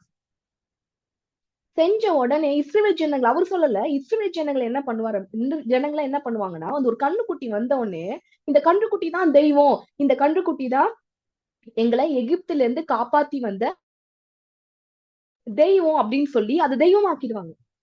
இது எவ்வளவு பெரிய பாவம், உண்மைதானே? இத பார்த்து ஆரோன் என்ன பண்றார், நல்லா கவனிங்க. 5ஆம் வசனத்துல, ஆரோன் அதை பார்த்து அதற்கு முன்பாக ஒரு பலிபீடத்தை கட்டி நாளைக்கு கர்த்தருக்கு பண்டிகை என்று கூறினான். நல்ல ஒரு நல்ல கவனிங்க. இந்த வசனத்திலயும் ஒரு உள்ள அர்த்தம் இருக்கு. நான் அது அடுத்த இந்த பைபிள் ஸ்டடியை படிக்கும் போது நம்ம கவனிக்கலாம். இப்ப இத பார்க்க வேண்டாம். ஆக மொத்தத்துல இந்த பொன் கன்றுக்குட்டியை செய்தது யார்? ஆரோன். சரிங்களா? ஆரோன். ஓகே, நல்லா கவனிங்க. இந்த விஷயம் ஆண்டவருக்கு தெரிஞ்சிடும். அது தெய்வம்னு சொல்லி கொண்டாடுவாங்க, ஆடுவாங்க, பாடுவாங்க. அந்த பொண்ணு கண்ணுக்குட்டி முன்னாடி அப்படியே ஆடுவாங்க. ஆண்டவர் கோவம் வந்துரும். மோசே கிட்ட பேசுவாரு, போ, நீ இஸ்ரவேல் ஜனங்கள் தங்களை கெடுத்து கொண்டார்கள், நீ போய் என்னன்னு கவனி அப்படின்னு சொல்லி மோசே அனுப்பி விடுவாரு கீழே. மோசே ஆண்டவரே நீ பொறுமையாயிரும் ஆண்டவர்கிட்ட பொறுமையா இருக்க சொல்லிட்டு தாம் கீழே பயங்கர கோவப்பட்டுருவார். என்ன பண்ணுவாரு? ஆண்டவர் தன் கையினால எழுதி கொடுத்த அந்த கட்டளைகள் இருக்கிற கற்பலகைய தான் கையாலே உடைச்சு போட்டுட்டு பயங்கரமா கோவம் வந்துரும். அவருக்கு தெரியும் மோசே யார் இந்த தப்ப செய்ய வச்சது? ஆரோன் கிட்ட போய் கேட்பார் மோசே, இந்த ஜனங்கள் மேல் இந்த பெரும் பாதகத்தை சுமத்துவதற்கு இவர்கள் உனக்கு என்ன செய்தார்கள்? இந்த அநியாயத்தை பண்ணிட்டு ஆரோன் அப்படின்னு சொல்லி கோவமா கேட்பார் மோசே. அதுக்கு ஆரோனோட ரிப்ளை பாருங்க, நல்லா கவனிங்க. அதற்கு ஆரோன், என் ஆண்டவனுக்கு கோபம் மூளாதிருப்பதாக இந்த பொல்லாத ஜனம், இது பொல்லாத ஜனம் என்று நீர் அறிந்திருக்கிறீர். என்ன சொல்றேன்னு புரியுதுங்களா உங்களுக்கு? அவருக்கு அவர் கொடுத்த ஒரே ரிப்ளை என்ன தெரியுமா? இது பொல்லாத ஜனம்னு உங்களுக்கு தெரியாதா மோசே? இந்த இஸ்ரவேல் ஜனங்கள் பொல்லாத ஜனம். இந்த வார்த்தையில என்ன இருக்குன்னு நீங்க கேட்கலாம். நான் கேக்குறேன், இதே ஆரோனுக்கு பார்வோன் பொல்லாத ராஜான்னு தெரியாதா? தெரியுமா தெரியாதா? இதே ஆரோனுக்கு, இதே ஆரோன் தானே கொஞ்ச நாளைக்கு முன்னாடிதான் நடந்துச்சு. பொல்லாத ராஜான்னு தெரியாதா? இந்த இஸ்ரவேல் ஜனங்களை காட்டிலும் மோசமானவன் தானே. இதுவா சொந்த ஜனம். ஆனா இஸ்ரவேல் ஜனங்களை காட்டிலும் மோசமானவன் யாரு? பார்வோன் ராஜா. அவன் பொல்லாத ராஜான்னு தெரியாதா ஆரோனுக்கு? தெரிஞ்சுதானே தான் உயிரை துச்சமா மதிச்சு ஆண்டவருக்காக நின்னாரு ஆரோனு. இப்போ அதே ஆரோனுடைய ஸ்ட்ரென்த்ல பிசாசு கை வச்சானா? எதுக்காக பயந்தாரு? பொல்லாத ஜனம் அப்படின்னு சொல்லி ஜனத்துக்கு பயந்தாரு. ஜனத்துக்கு தான் உயிருக்கு பயந்து, இவங்க பொல்லாதவங்க, இவங்க எனக்கு என்ன கெடுதி வேணா செஞ்சிடலாம், அதனால பயந்து போய் நான் பண்ணிட்டேன் இந்த அநியாயத்தை. புரியுதா? இந்த இடத்துல உண்மையாவே சொல்ற, ஆவியானுடைய சத்து, இந்த வசனத்தை நான் வாசிக்கும் போது இது வந்து ஆண்டவர் எனக்கு ஒரு வெளிப்பாடா கொடுத்தாரு. இந்த காரியத்தை நான் இதை உணர்ந்து கொள்ளும் போது எனக்கு ஆவியானவருடைய சத்தத்தை நான் கேட்டேன். எப்படி கேட்டேன்னா, ஆரோன் நீயா? ஆரோன் நீயா? இது வேற யார் செஞ்சிருந்தாலும் ஓகே, நீ செய்யலாமா? நீ செய்யலாமா? உன்னுடைய ஸ்ட்ரென்த், உன்னை எதை பார்த்து அடைச்சேன்? எதை பார்த்து உன்னை பார்த்து மெச்சு கொண்டேன்? என் புள்ள வந்து என்ன இந்த விஷயத்துல அவன் ரொம்ப ஸ்ட்ராங் அப்படின்னு உன்னை பார்த்து நான் மெச்சு கொண்ட ஒரு விஷயத்துல என்னை அசிங்கப்படுத்திட்டியே, என்னை ஏமாத்திட்டியே. ஆரோன் நீ செய்யலாமா? வேற ஏதாவது செஞ்சிருந்தா கூட நான் வந்து வேற மாதிரி யோசிச்சிருப்பேன். இது எவ்வளவு பெரிய வேதனையை எனக்கு கொடுக்கும். நான் என்ன சொல்றேன்னு புரியுதுங்களா? அந்த ஆரோன் இடத்துலதான் இப்ப இருக்க கிறிஸ்தவர்கள் நம்ம இருந்து கொண்டிருக்கோம். நல்லா புரிந்து கொள்ளுங்க. ஆண்டருடைய வேதனை தெரியுமா? ஆதியில் இருந்த அன்பை நீ விட்டாய். இதான் ஆண்டருடைய வார்த்தை. என்ன வார்த்தை? ஆபிரகாமுக்கு எது நீதியாக எண்ணப்பட்டுச்சோ அதுல பிசாசு கை வச்சு அதை பலவீனமாய் மாற்றினார். ஆபிரகாமுக்கு நீதியாய் எண்ணப்பட்டது என்ன? விசுவாசம். அதுல கை வச்சான் பிசாசு. ஆரோனுக்கு எது நீதியாய் எண்ணப்பட்டது? தன்னுடைய உயிரை ரொம்ப சாதாரணமா மதிச்சு ராஜா, பொல்லாத ராஜாவுக்கு முன்னாடி நின்னாரு.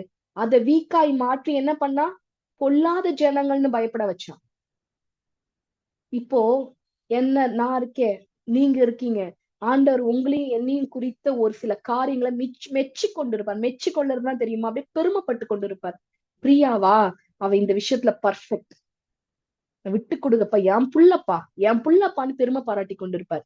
அதே மாதிரி இப்ப பார்த்து கொண்டிருக்க உங்களை ஒவ்வொருவரையும் அழைக்கும் போது அந்த ஆதியில ஒரு அன்பை நீங்க வச்சிருந்திருப்பீங்க ஆண்டவர் மேல. அதிகாலையில இருந்து ஜெபிச்சிருப்பீங்க. என் பிள்ளையா, இந்த பிள்ளை எனக்கு 4 மணிக்கு எழுந்து ஜெபிப்பா, இவ எனக்காக ஓடி ஓடி ஊழியம் செய்வா, என்னை எல்லாத்துலயும் கனப்படுத்துவா. இதெல்லாம் ஒவ்வொருத்தங்களும் இந்த ஒவ்வொரு கேரக்டர், எல்லா கேரக்டரும் ஒருத்தருக்குள்ள இருக்கும்னு நான் சொல்லல. ஆனா ஒவ்வொருத்தவங்களுக்குள்ளயும் ஒவ்வொரு கேரக்டர் இருக்கலாம். இந்த பிள்ளை எனக்கு அப்படியே யாராவது ஒரு ஊழியக்காரங்க வந்தாங்க அப்படியே அள்ளி கொடுத்துருவா. எனக்கு எங்க அம்மா சொல்லி நான் கேள்விப்பட்டிருக்கேன். அவங்க சொல்லுவாங்க, முன்னாடி எல்லாம் நான் ஆரம்ப காலத்துல ரட்சிக்கப்பட்ட புதுசுல எங்க அம்மாவோட சாட்சி இது, காலையில 10 மணிக்கெல்லாம் வேலையை முடிச்சிருவாங்களாம். 10 மணிக்கெல்லாம் வீட்டு வேலைகளை முடித்து கொண்டு 10 மணில இருந்து 1:30 மணி வரைக்கும் ஃபுல் பிரேயர். அது மூலமா நிறைய பேர் ரட்சிக்கப்படுவாங்க. அப்ப அந்த வீட்டுக்குள்ள அந்த ஜனங்கள் வருவாங்க, அபிஷேகம், ஆண்டோடைய அபிஷேகம் பொங்கி வழியும். அந்த நேரத்துல நிறைய இளைஞர்கள், நிறைய சின்ன பிள்ளை, நிறைய அந்த வாலிப பிராயத்துல இருக்க பெண்கள், ஆண்கள் எல்லாம் ரட்சிப்புக்குள்ள நடத்தப்பட்டாங்க. அப்படி ஆண்டவர் மகிமையை அவங்களை பயன்படுத்தினார். அவர் என்ன பண்ணாங்க? இந்த ஆதியில அந்த அன்பு நிமித்தம் அவருக்கு நிறைய டைம் கொடுத்தாங்க. அப்ப என்ன சொல்லுவாங்க, இப்ப எங்க அம்மா இருக்காங்கன்னா எங்க அம்மா குறித்து அதை மெச்சிக்கொள்வார் ஆண்டவர். ஓ, என் புள்ள எனக்காக எல்லா வேலையும் முடிச்சுட்டு கரெக்டா உட்காந்துடுறா பாரு 10 மணிக்கு தினமும். ஒரு எக்ஸாம்பிளுக்காக சொல்றேன். இப்ப நீங்க ஆனா இப்ப அந்த விஷயத்துல கை வைக்கிறதுதான் பிசாசுடைய வேலை. எதை பார்த்து ஆண்டவர் நம்மளை மெச்சி கொள்றாரோ அந்த மெச்சி கொள்ற ஒரு விஷயத்துல கை வச்சிருவான். நான் ஒரே ஒரு சாட்சியோட முடிக்கிறேன். அப்போ இன்னும் உங்களுக்கு ஆழமா புரியும். இப்ப நீங்க என்ன எடுத்துக்கொள்ளுங்க. எனக்குள்ள இருக்கிற ஒரு காரியம் ஆண்டவர் இதை இதை பார்த்து என்னை மெச்சிக்கொள்வார் அப்படின்னு நான் நினைச்சுப்பேன்ல. அந்த மாதிரி ஒரு விஷயம் ஒண்ணு இருந்துச்சு. அது என்ன விஷயம் அப்படின்னா, ஆண்டவருக்கு கொடுக்கிற விஷயம், காணிக்கை கொடுக்கிற விஷயம். நான் என்னுடைய ஒரு 18, 19 வயசு இருக்கும்போது, அப்ப நம்ம வந்து வேலைக்கெல்லாம் போகாத ஒரு சூழ்நிலையில, அந்த மாதிரி சூழ்நிலையில இருக்கும்போது எனக்குள்ள ஒரு ஆசை. என்ன ஆசைன்னா, நானா ஒரு விஷயத்த செஞ்சு ஒரு காசை சேர்த்து ஆண்டவருக்கு காணிக்க கொடுக்கணும். புரியுதுங்களா? அப்போ நான் என்ன பண்ணுவேன் அப்படின்னா, எனக்கு வந்து அம்மா கிட்ட கேட்க கூடாது, அப்பா கிட்ட கேட்க கூடாது, எனக்கு வந்து சம்பளமும் எதுவும் வராது. அப்படி இருக்கும்போது நானா ஒரு காரியத்தை, அந்த பணத்தை நான் வந்து என் கையினால நான் அதை வந்து பெற்றுக்கொள்ளணும். பெற்றுக்கொண்டு அதை நான் ஆண்டவருக்கு காணிக்கையா கொடுக்கணும் அப்படின்னு சொல்லி என் மனசுல வந்து ஒரு ஆசை. அதனால நான் என்ன பண்ணுவேன்னா, இந்த பணத்தை சேர்க்கறதுக்கு என்ன பண்ணுவேன்னா, நான் இப்போ ஒரு சின்ன வேலைக்கு போயிட்டு இருந்தேன். அந்த வேலையில எனக்கு ஷேர் ஆட்டோக்கு காசு கொடுப்பாங்க. அதாவது அந்த இவங்க வீட்ல இருந்து அந்த இடத்துக்கு போறதுக்கான அந்த ஒரு சின்ன தொகை, ஒரு 10 ரூபான்னு வச்சுக்கோங்களேன். நான் என்ன பண்ணுவேன், இந்த சம்பளத்தை வீட்டுல அம்மா கிட்ட கொடுத்துறதுனால, அப்பா கிட்ட கொடுத்துறதுனால, இந்த 10 ரூபாவை நான் சேர்த்து வைக்கணும்ட்டு ஷேர் ஆட்டோ யூஸ் பண்ணாம நடந்தே போவேன். தினமும் நடந்து நடந்து ரொம்ப கஷ்டமான காரியம். காலையில நடக்கணும், ஈவினிங்கும் நடக்கணும். நடந்து நடந்து அது எனக்கு இன்னும் ரொம்ப சந்தோஷமாச்சு. அந்த காசை சேர்த்து வச்சு, இது யார்கிட்டயும் கேட்காத காசு இல்ல, இது எனக்குரிய காசை நான் கர்த்தருக்கு எடுத்து வைக்கிறேன் அப்படின்னு சொல்லி அந்த காணிக்கையை எடுத்து வச்சு அதை நான் வந்து கொண்டு போய் கர்த்தருக்கு காணிக்கை கொடுப்பேன். அது எனக்கு ரொம்ப சந்தோஷமா இருந்துச்சு. உண்மையாவே ரொம்ப சந்தோஷமா இருந்துச்சு. நல்லா கவனிங்க. இது என்னுடைய ஸ்ட்ரென்த்தாய் ஒருவேளை கர்த்தர் பார்த்திருக்கலாம். எதனால நான் சொல்றேன்னா, காலங்கள் ஓடிச்சு. ஒரு 4 வருஷம், 5 வருஷம், இது சின்ன ஒரு காரியம் தான். பட் இருந்தாலும் நல்லா கவனிங்க. காலங்கள் ஓடிச்சு. கிட்டத்தட்ட ஒரு 10 வருடம், 10 வருடம் இல்ல ஒரு 9 வருடம் ஓடி இருக்கும். இந்த நேரத்துல ஆண்டவர் எனக்கு ஒரு பெரிய பொறுப்பை கொடுக்கிறார். என்ன பொறுப்பு அப்படின்னா, ஒரு காரியத்தை, ஒரு பெரிய ஒரு இன்ஸ்டிடியூஷனை மேனேஜ் பண்ற பொறுப்பை கொடுக்கிறாரு. இப்போ இந்த இன்ஸ்டிடியூஷன்ல நான் வர்ற வருமானத்துல நான் கர்த்தருக்கு தசம பாகம் கொடுக்கணும். என்னுடைய ஸ்ட்ரென்த் என்ன? கர்த்தருக்கு கொடுப்பது. நல்லா கவனிங்க. முதல் முறையாக அந்த பிசினஸ் அப்படின்ற ஒரு காரியத்துக்குள்ள, அதாவது ஒரு இன்ஸ்டிடியூஷன் அப்படின்ற ஒரு காரியத்துக்குள்ள போனதுனால, தசம பாகம் நமக்கு என்ன தெரியும்? 10ல 1 எடுத்து வைக்கணும். இதான் நமக்கு தெரியும். இப்போ இந்த இன்ஸ்டிடியூஷன் அப்படின்னு வரும்போது, எனக்கு எனக்கு இல்லாத ஒரு அறிவுனால பிசாசு எதுல கை வச்சான்னு பாருங்க. எனக்கு கர்த்தருக்கு லாபத்துல இருந்து தான் பணத்தை கொடுக்கணும். நல்லா கவனிச்சீங்களா? லாபத்துல இருந்து தான் பணத்தை கொடுக்கணும் அப்படின்னு சொல்லி என்னுடைய மைண்டுக்குள்ள நான் நினைத்து கொண்டு கிட்டத்தட்ட ஒரு 8 மாதமாக, 8 to 1 வருஷம் கூட சொல்லலாம், கர்த்தருக்கு தசம பாகம் கொடுக்கவில்லை.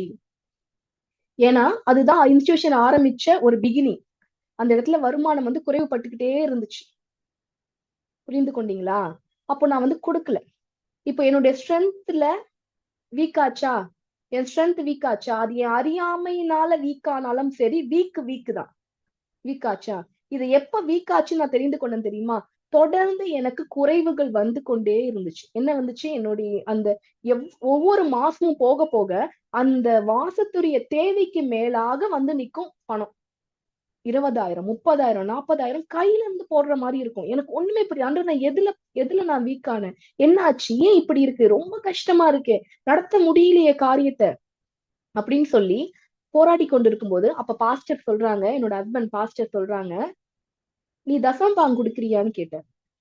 ஏன்னா என் கணக்கு வழக்கு எல்லாத்தையும் முழுமையா நம்பி என்கிட்ட கொடுக்குற நல்ல ஒரு கணவரை கர்த்தர் எனக்கு கொடுத்திருக்கிறாரு. அவர் என்கிட்ட கேக்குறாரு, தசம பாகம் கொடுக்குறியா அப்படின்னு சொல்லி வந்து கேக்குறாரு. அப்ப நான் வந்து சொல்றேன், தசம பாகம் நம்ம லாபத்துல இருந்து தானே கொடுக்கணும். மாசம் மாசம் இப்படி 30,000, 40,000 அதிகமா வந்துச்சுன்னா எங்க இந்த தசம பாகம் கொடுக்கறது? நம்ம கையில இருந்து தானே போட்டுட்டு இருக்கோம் அப்படின்னு சொல்லி நான் அவர்கிட்ட சொல்றேன். அப்பதான், நீ செய்யறது மிகப்பெரிய தவறு. உன்னுடைய லாபத்திலிருந்து தசம பாகம் அல்ல, உன் வருமானத்திலிருந்து நீ தசம பாகம் கொடுக்கணும். இதுதான் தசம பாகத்தோட கணக்கு. எப்படி எலக்ட்ரிசிட்டிக்குன்னு ஒரு எடுத்து வைக்கிறோமோ, எப்படி வந்து சேலரின்னு எடுத்து வைக்கிறோமோ, அதே மாதிரி தசம பாகமும் நீ எடுத்து வைக்கணும். That is outgoing. எக்ஸ்பென்சஸா தான் நீ வைக்கணுமே தவிர்த்து லாபத்திலிருந்து வர ஒரு காரியமாய் நீ செய்யக்கூடாது அப்படின்னு சொல்லி ஆவியானவர் அவர் மூலமாக எனக்கு தெளிவுபடுத்தினார். புரிந்து கொண்டீங்களா? அப்பதான் எனக்கு புரிஞ்சது நான் பண்ண தப்பு என்ன அப்படின்ட்டு. எது என்னுடைய வீக்கு நினைச்சனோ, கர்த்தருக்கு கொடுக்கறத எப்படி மன மகிழ்ச்சியா நினைச்சனோ, எதை செய்யணும்னு நினைச்சனோ அதுல பிசாசு கை வச்சான். புரிந்து கொண்டீங்களா? எப்படி அவனுடைய செயல்கள் இருக்குன்ட்டு என்னுடைய ஊழியக்காரங்கிட்ட நீங்க கேட்டு பார்க்கலாம், என்னுடைய அம்மா கிட்ட கேட்டு பார்க்கலாம், என்னுடைய அப்பா கிட்ட கேட்டு பார்க்கலாம். பிரியானா கிவிங் சொல்லுவாங்க, கொடுப்பா. இது பெருமைக்காக சொல்லல. இந்த இடத்துல இந்த காரியத்தை விளக்குவதற்கு எனக்கு வேற இது இல்லாததுனால மிக தாழ்மையோடு நான் சொல்றேன். அதுல இது என்னுடைய பலமாய் காணப்பட்டுச்சு. இது மற்றவங்களுக்கு சொன்ன சாட்சி. நீங்க தனிப்பட்ட முறையில என் தகப்பன் தாய்கிட்டயோ என்னுடைய ஊழியக்காரங்கிட்டயோ நீங்க கேட்டீங்கன்னா சொல்லுவாங்க. இப்போ இது பலமாய் காணப்பட்டுச்சுல. ஒரு வருஷம் நான் கர்த்தருக்கு கொடுக்கலங்க. கர்த்தருக்கு கொடுக்கல, அறியாமையினால கொடுக்கல. தெரிஞ்சோ தெரியாமலும் நான் தெரிஞ்சு பண்ணல, தெரியாம பண்ணேன். அப்போ என் பலத்து மேல பிசாசு கை வச்சான். புரிந்து கொண்டீங்களா? ஆவியானுடைய கிருபை என்னை தாங்கிற்று. என்னுடைய கணவர் மூலமாக ஒரு சத்தியத்தை நான் தெரிந்து கொண்டு அடுத்த மாதத்துல இருந்து எவ்வளவு செலவு இருந்தாலும் சரி முதல்ல தசமபாகத்தை எடுத்து வச்சிரும். எக்ஸ்பென்சஸா எடுத்து வச்சோம்.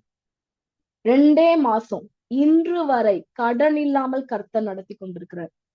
ஒரு குறையும் கிடையாது. நான் ஆண்டவருக்கு முன்பாக சொல்றேன், என் ஆசீர்வாதத்தை தொடணும். எது என் பலனோ அதுல கை வைக்கணும். இதான் பிசாசுடைய திட்டம். புரிந்து கொண்டீங்களா? ஒவ்வொருத்தவங்களுக்கும் அதே மாதிரி ஒரு பலன் இருக்கும். ஒரு பலன் இருக்கும். அந்த பலத்துல கை வைக்கிறது தான் பிசாசுடைய மிக பெரிய திட்டம். நல்லா புரிந்து கொள்ளுங்க. இது ஆண்டவரை துக்கப்படுத்தும். 2வது நமக்கு ஆசீர்வாத குறைச்சலை கொண்டு வரும். யாருக்கு புரியுது நான் என்ன சொல்றேன்னு? புரியுதுங்களா? ஒரு வருஷம் நான் கொடுக்கல ஆண்டவருக்கு, ஆனா கொடுக்கறதுதான் என்னுடைய பலனே. அங்க ஆபிரகாமுக்கு நடந்த மாதிரி, அங்க ஆபிரகாமுக்கு நீதியே விசுவாசம் தான். அந்த விசுவாசத்தை அவிசுவாசமா மாத்துறது. ஆரோனுக்கு பலன் என்ன? உயிரை துச்சமா மதிக்கிறது. ஆனா என்ன பண்ணான் பிசாசு? அந்த உயிரை பெருசா நினைக்க வச்சான். இப்ப என்னுடைய பலன் ஒரு எக்ஸாம்பிளுக்கு நான் சொன்னேன். கொடுக்கணும்னு நினைச்சேன். ஆண்டருக்கு மனப்பூர்வமா கொடுக்கணும், எல்லாத்தையும் கொடுக்கணும். அதான் என்னுடைய ஆசை. ஆனா ஒரு வருஷம், கிட்டத்தட்ட ஒரு வருஷத்துக்கு ஆண்டவர் கொடுக்க விடாம என் கையை குறுகி போக வச்சான்.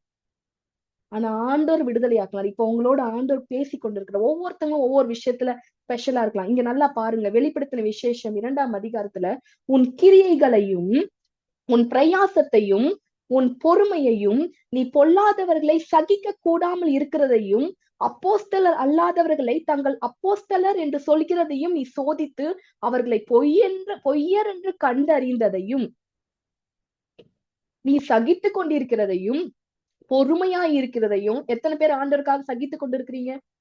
எத்தனை பேர் ஆண்டவருக்காக பொறுமையா இருக்கிறீங்க? அவருடைய நாமத்துக்காக இலைப்படையாமல் பிரயாசப்பட்டு கொண்டிருக்கிறீங்க? இதெல்லாம் நீங்க பண்ணி கொண்டு இருக்கலாம். ஆனா ஒன்றும் மட்டும் நான் சொல்றேன், இப்ப இது ஆண்டோடைய வார்த்தை வெளிப்படுது உங்ககிட்ட. ஆனாலும் நீ ஆதியில் கொண்டிருந்த அன்பை விட்டாய் என்று உன் பேரில் எனக்கு குறை உண்டு. புரியுதா? உங்களுடைய ஸ்பெஷல் ஒண்ணு இருக்கு.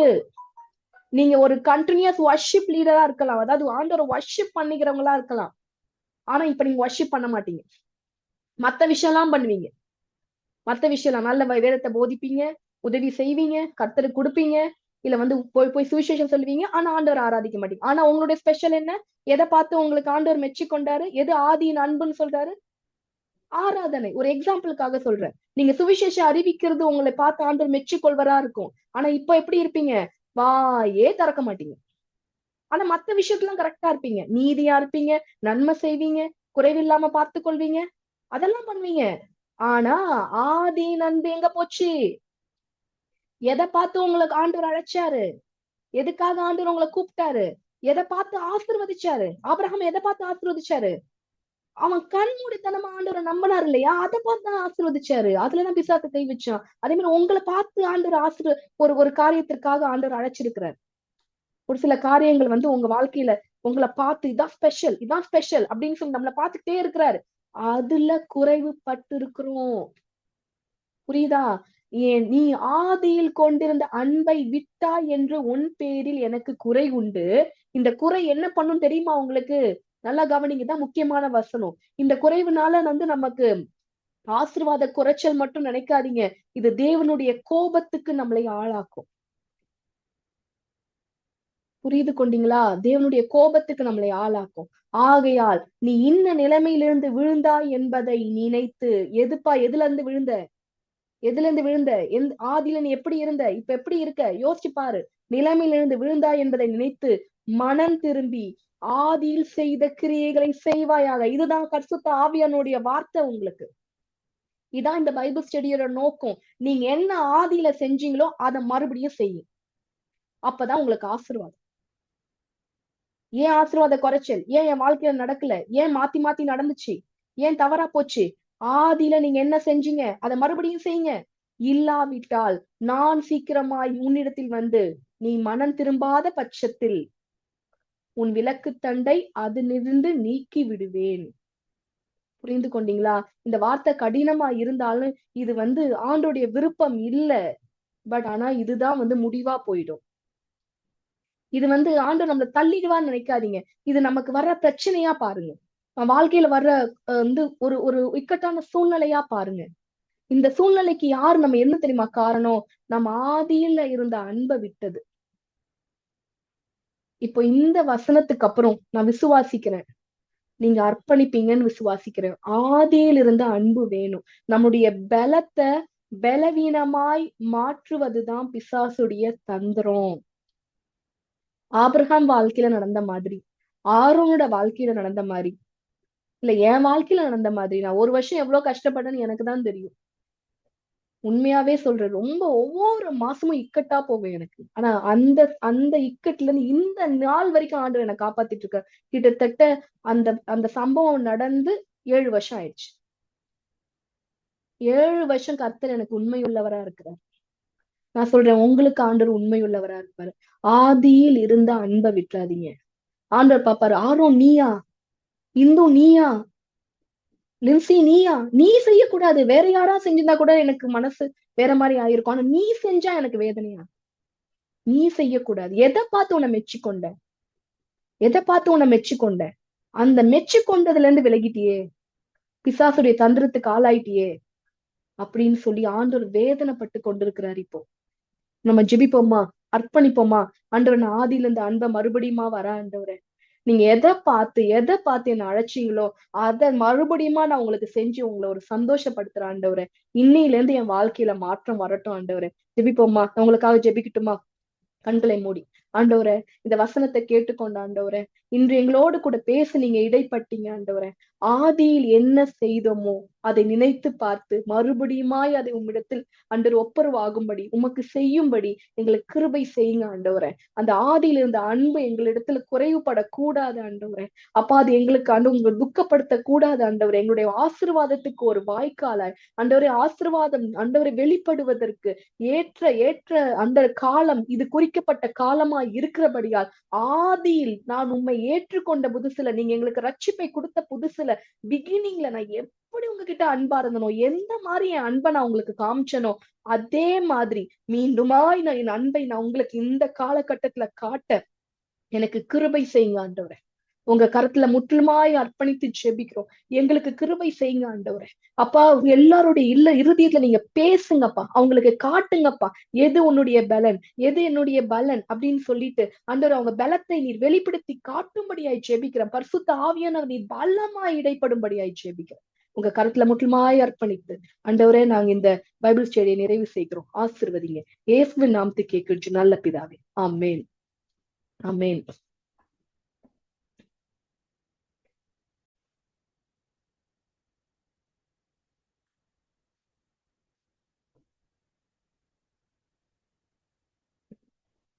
உங்களுக்கு வேற ஏதாவது பிரேயர் ரெக்வஸ்ட் இருக்குமானால் இந்த ஸ்கிரீன்ல காணப்படுகிற இந்த நம்பருக்கு தொடர்பு கொண்டு நீங்க தெரியப்படுத்துங்க. இந்த ஜூம் லிங்கோட, அதாவது இந்த ஜூம் லைவ் செஷனை அட்டன் பண்ணணும், இந்த லிங்க் வேணும் அப்படின்னாலும் இந்த ஸ்கிரீன்ல காணப்படுகிற நம்பருக்கு நீங்க தொடர்பு கொண்டு நீங்க கேட்டீங்கன்னா உங்களுக்கு பர்சனலா ஜூம் லிங்க் அனுப்பி வைக்கப்படும். உங்களுடைய ஜெப தேவைகளுக்கும் மற்ற காரியங்களுக்கும் இந்த நம்பரை நீங்க தொடர்பு கொள்ளலாம். எங்களுடைய யூடியூப் சேனலை சப்ஸ்கிரைப் பண்ணிக்கோங்க. உங்களுடைய ஃப்ரெண்ட்ஸ்க்கு அறிமுகப்படுத்துங்க. இது மிகுந்த ஆசீர்வாதத்தை உங்களுடைய வாழ்க்கையிலும் தேசத்திலும் கொண்டு வரும். அடுத்த வாரம் சந்திக்கலாம். God bless you all for the glory of God. Amen.